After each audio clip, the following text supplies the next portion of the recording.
Happy third day of Christmas. So I am gonna go ahead and open this lovely gift right here. Don't see a name. I'm hoping there might be a card.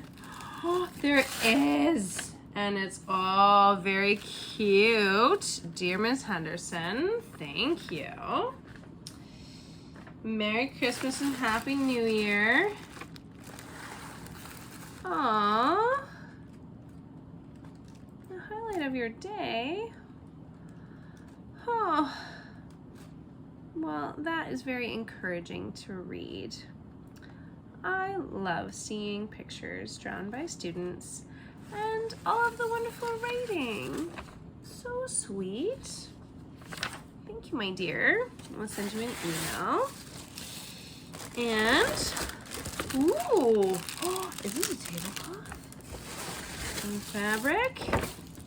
Okay, let me see. Looks cool. Not entirely sure what it is.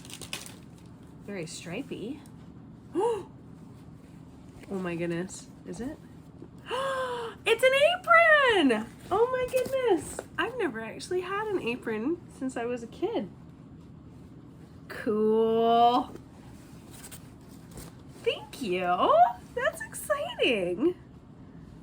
Okay, well, this brightens my day today because I am a bit sick and I'm on antibiotics. And it means I can't be with my family tonight, but I know that they're around. I also just wanted to comment that I know that I can't open everyone's present if I'm doing one per day on camera. It does not mean that I don't appreciate all of the presents that I'm getting. I really, really do. And of course, I really appreciate all of my students, whether they get me a gift or not, because the gift of being able to teach them really, really is why I'm a teacher. I love being able to see that spark of like, aha, when they finally get something, especially when it's been really hard for a long time. So today, my little bonus is that I will tell you a bit of a story of my favorite teaching moment. Probably there's actually two, and they're both related. They're both about reading and writing. So my first one was in my first very year of teaching. I was teaching a grade 1-2 split as a student teacher, and my mentor teacher said, would you like to teach writing? Now, I had been in Angola the summer before Teachers College, and so I'd been at an English school and we'd been teaching the kids to practice their English writing with let me tell you about myself stories. So I said, sure, I want to do this with my students, and we started, brainstorming things that we could tell each other, and then we'd write them down. And I had one student who really, really struggled with it. Every single day when we would do it, it was just I don't know what to write, I don't know what to do here. I would get all of these kids asking lots of questions. I started dreaming about them calling my name because it was Miss Anderson, Miss Anderson, Miss Anderson, Miss Anderson.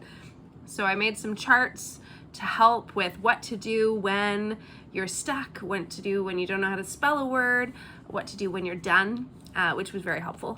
And I still had a couple of students who really quite struggled with ideas and with getting started on the writing, and it would take them the full half an hour to write even 1 or 2 sentences.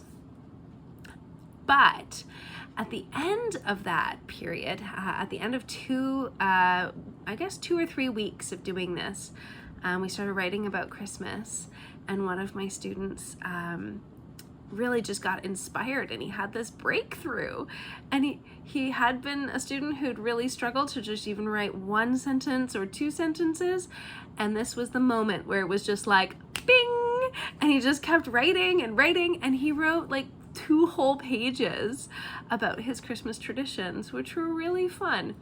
So that for me was a bit of a wonderful moment in teaching. And the other one was actually in Angola. I went back a few years later to visit my parents who live there now, and I had the privilege of visiting with some ladies at the hospital, and while they were at the hospital they were learning how to read. And these are adults who never had the opportunity to go to school because they live in a remote area. And so they were learning how to read and how to write. And while I was there, one of the other teachers had me come and help, do some tutoring one-on-one with the other students. And so I had the privilege of being able to teach one lady how to write her name for the very first time and how to spell out some simple words and be able to read them.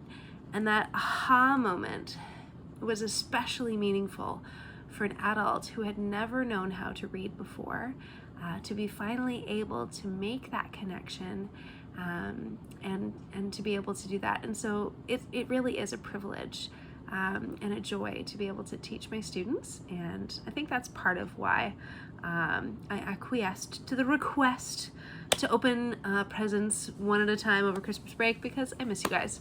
And I hope you're all having a wonderful Christmas. That sounds like my supper is ready, so I will head off. Have a Merry Christmas. Happy third day of Christmas, everyone.